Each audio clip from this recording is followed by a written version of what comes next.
Welcome to the Consultants Counsel podcast, a place for consulting industry guidance and best practice advisory.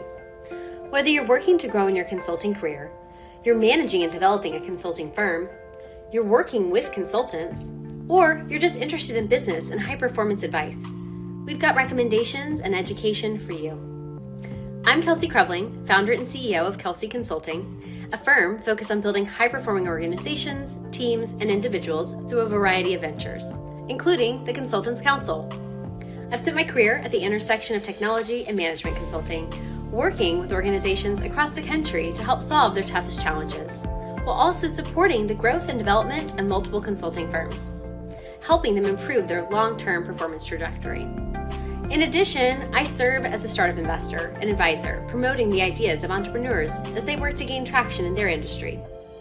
With so many people gearing up to launch their own businesses and establish their own consulting practices, I want to make available the advice and lessons I've learned along the way. This podcast is made possible by Kelsey Consulting, with media support by Class Act Media. For more information, check out our site at theconsultantscounsel.com and kelsey.consulting. That's KELSC.consulting. And now, stay tuned for this episode's counseling, because the consulting world is full of nuances, and the answer is always, it depends. What's possible? Do more. Hey y'all, it's Kelsey Creveling with the Consultants Counsel, and today I want us to spend a bit of time talking about our personal brand and what we want to be known for. So you're likely familiar with kind of the premise of creating a brand, right? We know famous and notorious brands out there, but we don't always think about our own personal representation and how that's going to land in the market and with others. And as you're building your career, spending time determining exactly what kind of personal brand you want to create and cultivate, and who you want to be known as and what you want to be known for is really critical. And it's also something that may change and evolve depending upon the settings that you are in and the organizations that you are working with. Now, there may be some things that are common throughout those different areas where you may choose to kind of pivot or modify your approach a bit in that brand that you're building. But across the board, there's likely some really strong common themes and commonalities. And so really kind of want to dig into that today and chat about it. So what you want to be known for is up to you. Tap into what comes naturally to you, what's important to you, what resonates with you, and also what you hear from others. You know, have you heard from other people, hey, you're really great at this, or I come to you for this, or you're known for that? Those are really wonderful kind of direction markers that you can utilize on your path to really determining what brand you want to be building and how you want to be cultivating you as an entity in the market and with those that you interact with. Now, a question that I regularly ask people, it's been something kind of a bit more recent for me, but it came after a fair bit of personal introspection and some work I was doing. And it's, what do you want to be known for? If you could have just one thing in your whole life that could summarize what you want people to know about you, what would it be? For me, I really want to be known as I'm doing my best. I want everyone who interacts with me to know that I'm coming to the table to interact with them from a place of offering my best. It might not be the best, but it is my best. And it might not be my best all the time, but it is my best in that moment that I am able to give. I don't go into interactions attempting to give less than my best. I am always showing up and giving it my all in all that I do. And for things that I can't give my all in, I typically take a step away and I don't focus on those areas because I'm not able to be doing my best. And so it was a really interesting self-exploration exercise that got me to that answer. It was just like, it was during a time when things were incredibly difficult and I was working just a ton. That hasn't changed. But when I was just so overwhelmed, and I just kept realizing, like, I'm doing my best. I am trying so incredibly hard. And it was like, that's all I needed to verbalize. I needed to vocalize that. I needed to hear that recognized. And it made sense. It's like, gosh, for everyone I interact with, so I could just know that I am doing my best. How would that change your interactions? How often do you evaluate others? I don't want to use the word judge, but evaluate others based on what you perceive their effort to be.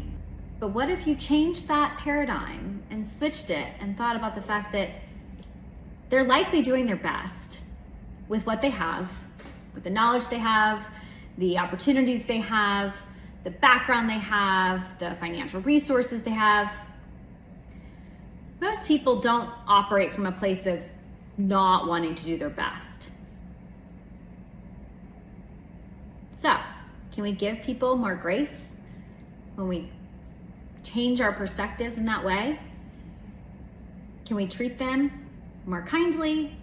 Can we support them more equitably? How would your position as you interact with others change if you viewed everyone from a place of they're doing their best?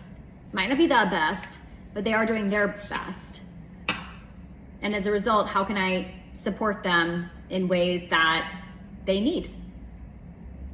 Just a bit of perspective shift that may change how you interact with others, and also may result in better interactions, better understanding of those that you are dealing with. All right, so hopefully you've given it some thought.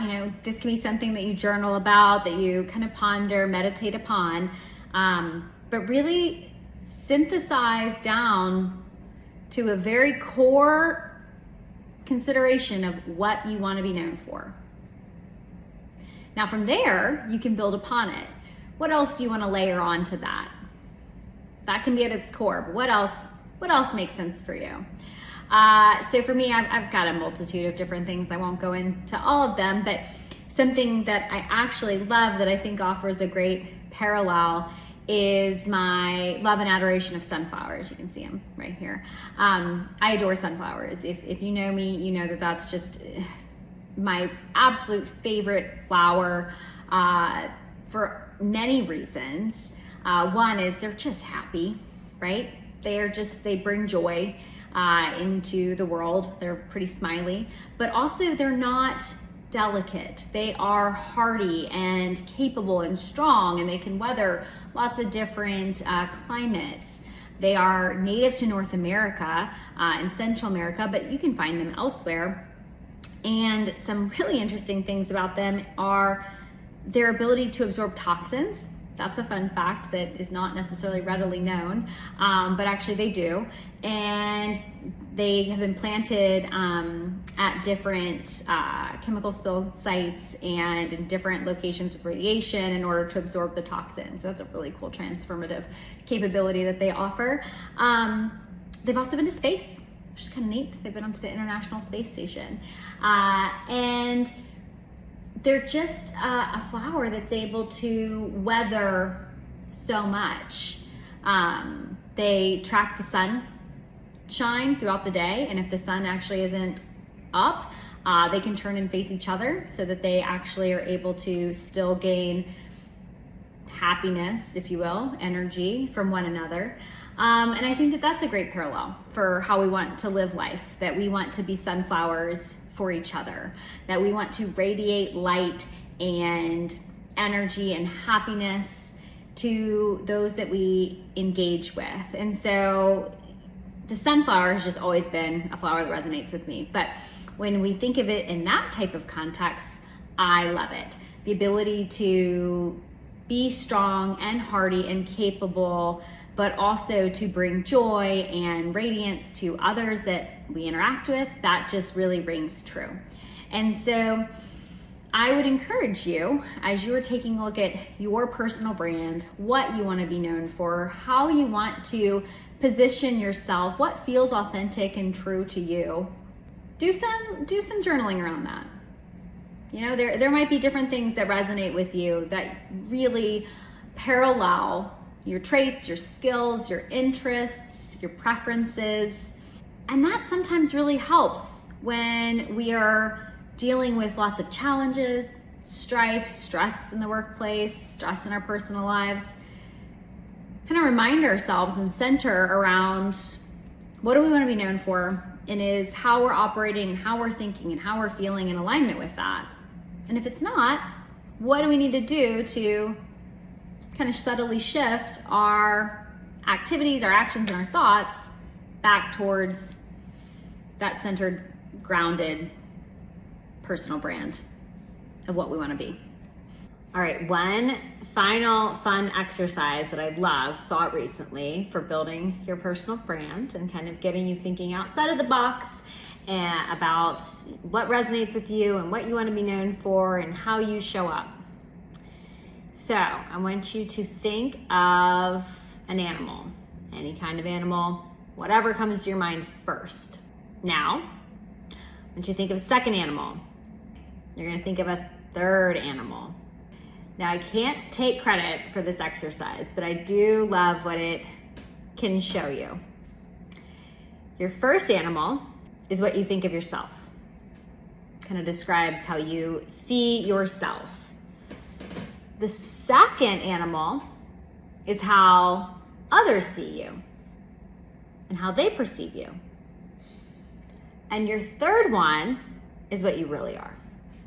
Now, I'm super interested in what came up for you and what you think about it. Does it resonate? Does it ring true? Are there parallels and similarities? I know for mine, there definitely were. I found it very, very entertaining, to say the least. So, curious to hear what comes up for you. And then, based on what you uncover, how you plan to align your personal brand to take advantage of those strengths, to take advantage of the key characteristics of those animals. How can you leverage those to your benefit? How can you continue to build a brand that utilizes some of the awesome traits that those animals exhibit? And that's a wrap on this episode of the Consultants Counsel. Thank you so much for your interest and engagement. Let us know what you'd like to learn more about by writing in to info@theconsultantscounsel.com. Thanks to Kelsey Consulting for sponsoring this podcast and to Class Act Media for the media support. And with that, cheers and all my best. Have a great week. And remember, what's possible? Do more.